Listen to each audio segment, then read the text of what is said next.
Welcome to a new deep dive. We're stepping into a scene you might not expect, a courtroom. And at the center, a teenager, alone. Yeah, it's a pretty extraordinary story we're unpacking today.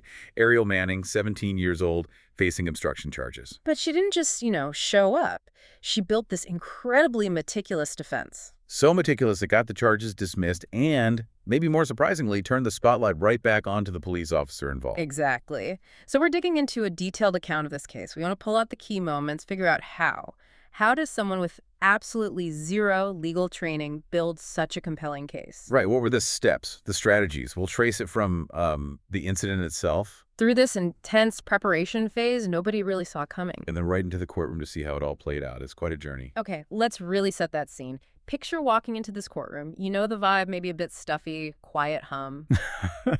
And there she is, Ariel Manning. The account describes her simply dressed, navy blazer, khaki pants, flats. Not a power suit, but the source says she wore it like armor. Calm, controlled, glasses perched on her nose.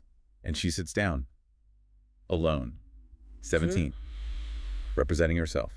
Charges: obstruction of justice, interfering with police procedure. And across the room, Officer Rick Donnelly. The source says he had this smirk, maybe laughed a little. Yeah, like he found it amusing. Clearly underestimated her right from the get-go. He seemed pretty sure how this would end. The judge, Judge Raymond Keyes, gave her the standard warning. Right, you'll be held to the same standards as a licensed attorney. And her response, according to the source, just steady, "I understand, Your Honor," no hesitation. Donnelly apparently shook his head, muttered something like, "This'll be quick." Yeah, and to anyone else there, it probably looked like a standard case.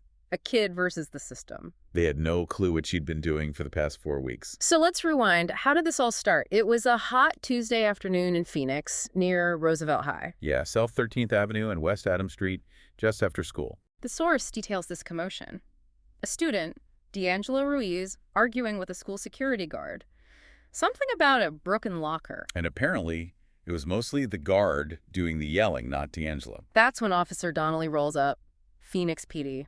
The description we have paints him as someone who talked to kids, well, like they were problems. And crucially, the source says he didn't ask questions. Just went straight for D'Angelo, grabbed his arm, D'Angelo pulls back kind of instinctively. and Donnelly slams him into a fence. Just like that. Ariel sees this, freezes for maybe a second, then pulls out her phone, starts recording. And she says, "You can't do that. He didn't do anything." Donnelly spots her, sees the phone recording, tells her to back up, Then, according to the account, he sort of mocks her, like, "You know your rights." and shoves her against his patrol car, cuffs her. And for his body cam, just states obstruction. Claims she interfered. Her phone gets yanked away, damaged in the process. She's fingerprinted, booked, told she'd face a judge. And then this heavy quiet sets in afterwards. The source describes it well. No lawyer would take the case for free. Public defenders. Totally overloaded. Her family couldn't afford to hire anyone. So that's the moment. Ariel realizes, okay, if this can happen, I have to do it myself. She remembered something her aunt used to say. If you want someone to hear you, first learn their language. And that really kicks off this incredible period of preparation, while Donnelly probably thought she was, I don't know, complaining online or something. Right, or just gonna plead out. She was doing something completely different, really intense self-education. Totally. The source details her just diving in, Yeah. watching hours and hours of courtroom videos on YouTube. Like 4 hours one night, 6 the next, Yeah. looking up every single legal term she didn't get. That step right there, watching those videos, it's so insightful. She wasn't just reading definitions. No, she was absorbing the process, the rhythm, the language of the court, observing the game before playing. And she got hold of the police report, printed it out. The source says she went through it line by line, highlighting everything she saw as an inconsistency, or as she put it, every lie. Which is basic legal strategy, right? Find the inconsistencies, challenge credibility. She just figured it out by comparing the report to her own experience. And she reached out for help where she could. Her cousin had a girlfriend, a paralegal up in Flagstaff. Yeah, not someone she knew well initially. But the cousin explained the situation, and this paralegal sent over a list of resources, huge help.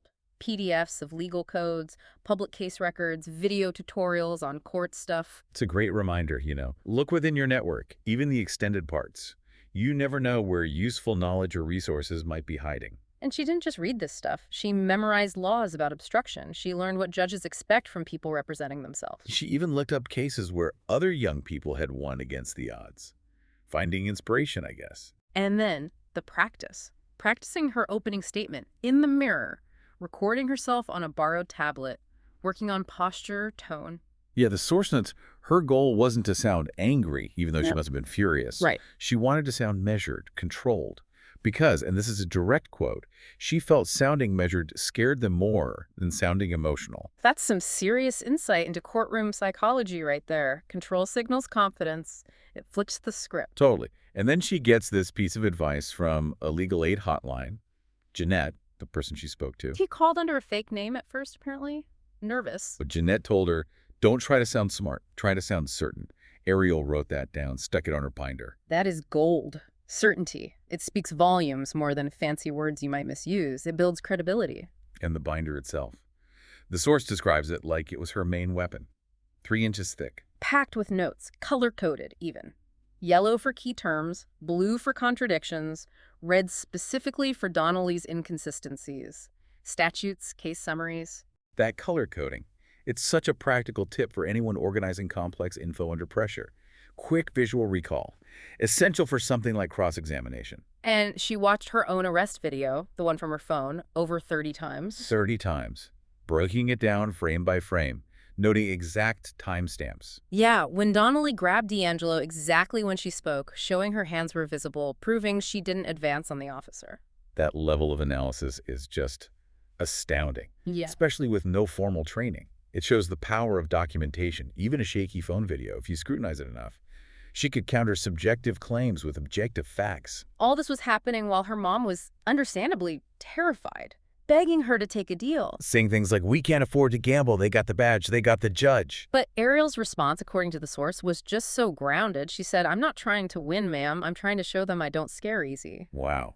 And that quiet determination, the source says, hit her mom harder than any yelling would have. And people noticed that seriousness.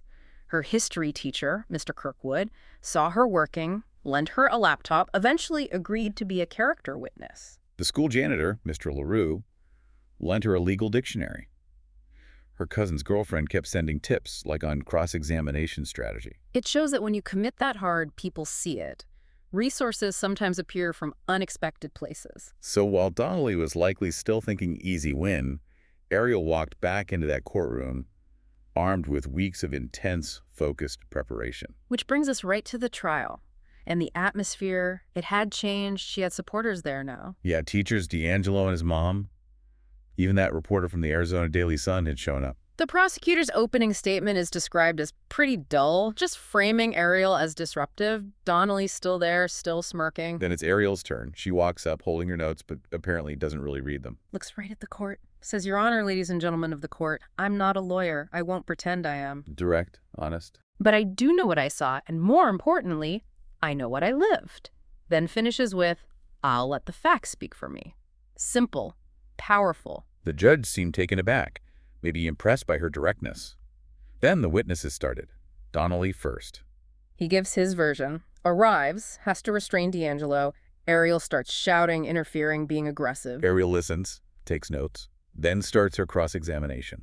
Begins by asking about his years on the force. Then asks how many times he'd arrested a student for obstruction without a physical altercation happening first. He kind of hedges, says it depends on the threat level. And she pounces. Was I a threat to you, sir? Brilliant. Pitting his subjective claim against the facts. She points out she was 12 feet away, didn't move closer, asking questions that just chip away at his story. She even asks if grabbing a student by the neck is standard protocol. Prosecution objects, but the point is made. She's questioning his methods, not just denying the charge. Then her witnesses. Mr. Kirkwood talks about her character sharp, driven, not impulsive. Undercutting the idea this was random defiance. D'Angelo gives his account. Says Ariel was just trying to help, didn't physically interfere, just had her phone out recording. And then comes the moment the source flags as pivotal. Ariel introduces her phone video as evidence. They play it. Audio's crackly, but the visuals are clear. Donnelly grabbing D'Angelo, the push. Then Donnelly grabbing Ariel. And crucially, you hear Ariel's voice, calm, asking, what are you doing? right before he grabs her. The source describes a gasp in the courtroom. Ariel apparently didn't watch the screen. She watched Donnelly. And his confidence just visibly crumbled. He tries to push back, of course, says the video doesn't show the whole thing, claims she was provoking him beforehand. But Ariel was ready.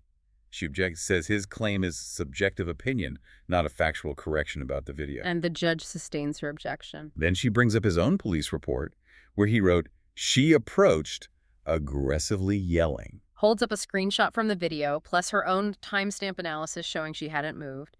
Asks him point blank if he wants to challenge the timestamps. The room goes quiet, the source says. Donnelly replies he's not a video expert. And here's where Ariel delivers this, knockout blow. She reveals she'd already submitted the video for expert review. And she was ready to call a digital analyst from Northern Arizona University as a rebuttal witness. A rebuttal witness. Someone specifically to contradict his testimony about the video. That clearly blindsided the prosecution, completely undercut his attempt to discredit the video. This analyst would confirm, no edits, no tampering, Ariel didn't move. And then her final big strategic move. She asks the court to consider previous complaints filed against Officer Donnelly. She'd found 3 specific instances from the last 5 years through public records requests. Diligent work. And she's careful how she frames it, not arguing he guilty in those cases. But asking the court to consider a pattern of overreaction, maybe targeting people who ask questions. Her statement, as reported, was just devastatingly simple. I'm not his first stop, just the first one who brought a binder. Oof. You can just imagine the impact of that line. The energy shift in the room. Donnelly looked stunned. Like the narrative he walked in with just evaporated. The judge calls a recess. When they come back, his whole demeanor is different. Serious. Thoughtful. After reviewing everything, the judge states that Ariel's evidence, her questioning, it raised valid doubt about the obstruction charge. The ruling comes down. Dismissal of the charge. And Ariel's reaction. The source says it was quiet, steady, no cheering, just this long exhale. Relief. But it didn't end there. The judge added something significant. Yeah, he announced he was submitting a formal recommendation for a review of Officer Donnelly's conduct, specifically mentioning the past complaints and his actions in this case. That's huge. So she walks out of the courtroom, sunlight, her mom's there, they just hug. D'Angelo tells her, "You killed it." The reporter tries to talk to her, but she just shakes her head. Not interested in that, it seems. This story got out over the next week, not like globally viral, but definitely made waves locally. The newspaper headline was something like, "The teen who defended herself and made the court listen." It definitely sparked conversations.